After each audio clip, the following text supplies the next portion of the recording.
Welcome back to episode number 3 of the Southampton Realistic Career Mode. I just want to say thank you so much to all the support you guys have given me on those first two episodes. We're sitting at 700 views on the first episode and almost 150 on the second as I'm recording this one right now, as we're going to play through the month of October in this episode. I'm just showing you guys some of the players I've got on my scouting shortlist that I've been setting my global transfer network to look at centre mids, right mids, and centre backs. Those are the three positions where I think we want to improve the squad.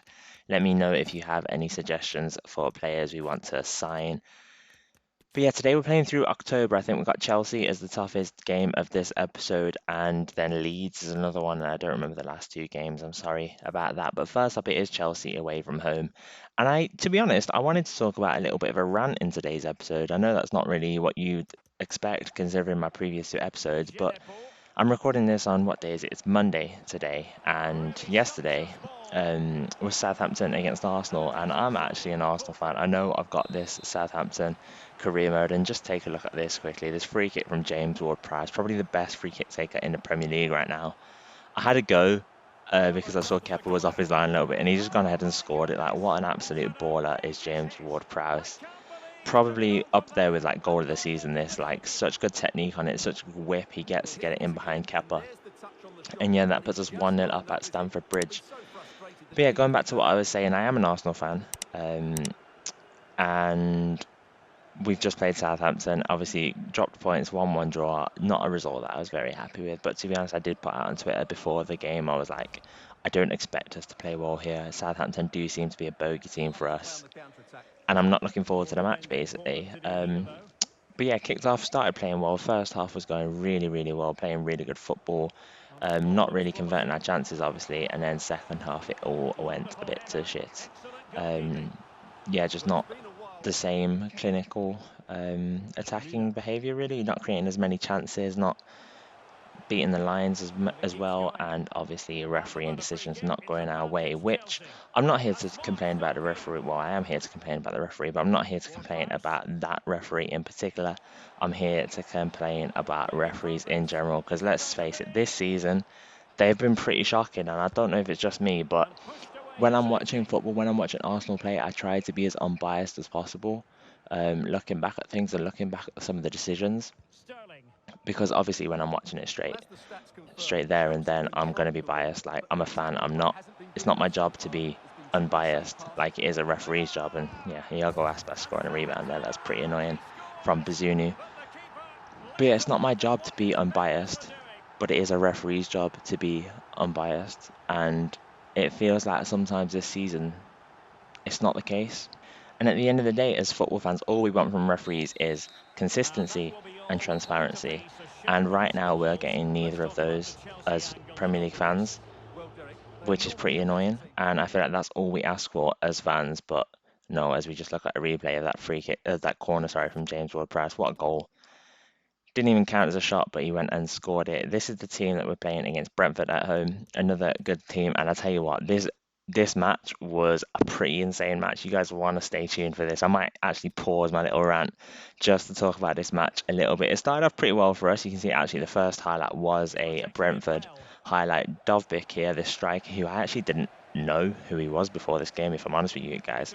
I think I added him to my shortlist after this because he was incredible in this match. Probably the best performance I've seen from a player in FIFA 23 in general, like including Ultimate Team, all these guys with Haalands and that. This was the one that I think is by far the best performance. A really weird goal there from Tarek El Younusi outside the boot, and the keeper just doesn't really dive for it. I think it's that glitch, where keepers are they're not the best when the ball's too close to them. They're much better when the ball's placed in the corner, then they can go ahead and save it. But when it's a bit close to them, they kind of like don't know what to do sometimes. And I think this is definitely a situation like that where he just sort of like flails at it, and David Raya can't keep it out of the net. And yeah, it's pretty nice Trivela goal, but I've never seen an outside the foot goal away from the keeper. Normally it's like bending into the corner around the goalkeeper. But yeah, that was pretty nice to score that one. First goal in 6 matches played for El Younusi. And we're going to speed it up just a little bit here, straight from the kickoff. You see we win it back with Joe Aribo, and Armstrong plays in Che Adams, and he just sticks it in the back of the net.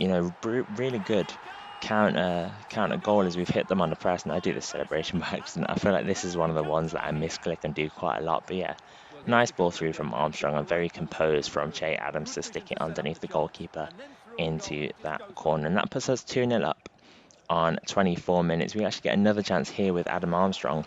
Cheeky little ball roll to get inside the defender. We go for the finesse into the corner, but he can't save it.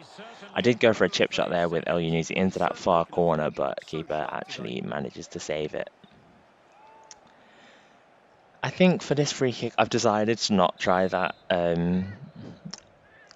corner like shot at goal, because I've heard it's actually a bit of a glitch, which I didn't know until after I'd done it. Unfortunately, I've seen there's actually quite a lot of people that have been posting it on Twitter recently, but this was actually recorded quite a long time ago, this match. But here's Dovbyk getting a goal, smashed it at the near post. I was actually very disappointed with Bazunu there, and I'm actually so tempted to pick up a new goalkeeper, because you'll see some of the goals he concedes in this episode, in addition to the one that he conceded against Bruno Fernandes in the last episode, is really starting to get on my nerves.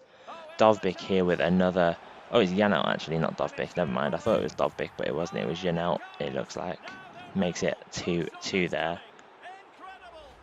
With a really good run through the defence. It was Dovbyk with the assist there for the other guy. I'm not sure where Janelt was from. Maybe Danish, maybe? We got Brentford here on the ball again, finds Dovbyk, and he's done a very similar goal to his first one to put them 3-2 up. An incredible comeback from Brentford here at St Mary's, and it was looking oh so smooth, wasn't it, in the first half? It was a really solid performance for us, never really in doubt, and then they've just got 2 chances through this guy, and he's created one more on top of that, and they put them 3-2 up now. This guy has been absolutely stunning, but I don't know what Bazunu is doing there. Like, you've got to save that shot. We skip on a little bit further as we completely take out Damsgaard there, but he keeps the ball and keeps the attack going, and Buemo here finds Dovbyk. I did go to slide because I thought he was just going to bang that into the near post yet again, and it's made me look like an absolute idiot as he's taken his time, cut back onto his left foot and smashed it into the far post. And that's a hat trick here, for Dovbyk against us to completely inspire Brentford into a comeback to put them 4-2 up. In the 90th minute now, we do get another opportunity here. Spencer put in the diving header just wide of the post, and that makes it 4-2 loss to Brentford at home, which was, I mean, I can't really say much. This Dovbyk guy was absolutely inspired today. He was incredible. Everything he did turned to goal dust. As you can see, they've scored 4 goals from 4 shots, which is so frustrating there. Anyway, back to my little topic of today and referees. I think, in my opinion, the main problem with referees is the lack of consistency and transparency. I think I said this before. And you're never going to get referees that improve if there's no punishment for when they make mistakes. If you make a mistake every single day at work, a major mistake, not just a little one, you're getting sacked, you're getting reprimands, and you're getting disciplined. I don't see that in referees. How often do you see it where a referee will make several decisions in a match and they'll be refereeing a match in the Premier League next week? That happens far too often. I can remember one this season where a referee's been dropped to the Championship because they've made a stinker. And I know a lot of people will always come saying, oh, refereeing's a really hard job. You don't know what it's like to be making these decisions under this kind of pressure, with this kind of atmosphere, with 50,000 people chanting at you, calling you an idiot if you make the wrong decision. But that's what VAR's there for. VAR's there to back you up in situations where you might make a poor decision because, like, you've lost yourself in the emotion, or like the home fans are getting on top of you and you feel like you're being biased against them when you might not actually be. But that's what VAR is there for. VAR can watch a match on mute, so they don't get brought up in any of the atmosphere of the match. They don't know what the fans are saying. They're there to be impartial and, like, out of the heat of the moment, and take their time and watch stuff as many times as they need to make this decision. Yet this still doesn't work in the Premier League. It's been very successful in the Euros a few years ago. It's been very successful in the Champions League for the most part. Why is it so difficult to implement this same system into the Premier League? I just don't understand that. Anyway, I think that's pretty much everything I wanted to say on that matter. There was some more things that I did want to say, but I can't remember them off the top of my head right now. I don't have a script. I don't like to do these videos scripted. I just like to talk about, the game and what's happening in the matches. We do see a really, really nice goal from Adam Armstrong, who has been blossoming in this side and in this tactic, to be honest, I do think. I really like the way he does play in game. In terms of the matches so far, though, it's 2 draws and a loss to start things off in this episode, which is not ideal. The draw against Chelsea, we did play really well, and the draw against Villa, believe we conceded first and did really well to sort of come back and play ourselves into that game, having a really nice Trivela finish from Adam Armstrong, and obviously the loss against Brentford was so disappointing. We were dominating that match in the first half and then just took the foot off the gas in the second and went on to get destroyed by an insane performance from Dovbig. We've got 3 offers for players with no faces that we're trying to shift on here as we move into the final game of the episode, which is against Leeds United. Pretty similar team to what we normally play, as we've got the first highlight here where we give the ball away with Stuart Armstrong. It falls to Sinisterra, plays a little 1-2 and smashes it just wide of the post. He's very frustrated with that finish there, but it was a good play to get the opportunity. And look at this finish from Patrick Bamford. Step over, and he's took the shot straight away. Before his foot's even landed, he switched from the step over animation into the power shot animation, which is another thing that I find pretty annoying with FIFA right now. It feels like some of the animations the AI do, they adjust to your moves. It looks like he was going to do a step over there, and then it's completely teleported his animation into a shot instead, which just doesn't give you enough time to react. It's a really nice reverse pass there from El Yunusi as we make it up to Joe Aribo. We find Che Adams in the middle of the park and we go for the finesse shot, and it's beautifully placed into that top corner for the 56th minute equaliser at St Mary's. Che Adams, I think that's his 3rd goal of the episode, to be honest. Second goal of the episode, I think, actually.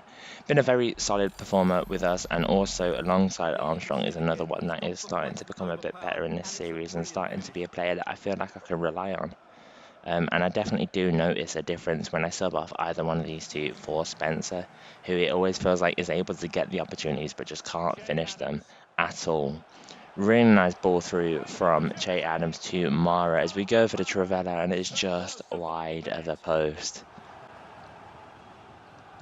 We do get a corner later on in the game, though. Joe Ariba going for the outswinger as we find Coletta Carr, who hits the bar with the final touch of the game. That's 1-1. We didn't manage to get a win all episode against opposition of Villa, Brentford, Leeds, and Chelsea. But anyway, I believe that is everything for this episode. We played through the whole month of October, and obviously there has been some opinions in this episode, so probably some things that you guys won't agree on, that not everyone will agree on.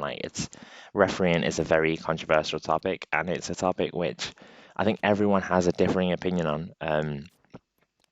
So yeah, let me know what you guys thought, if you guys have any suggestions of how they could improve things. I don't think they will, regardless of how many people are getting on their backs, because it is an increasing number of people.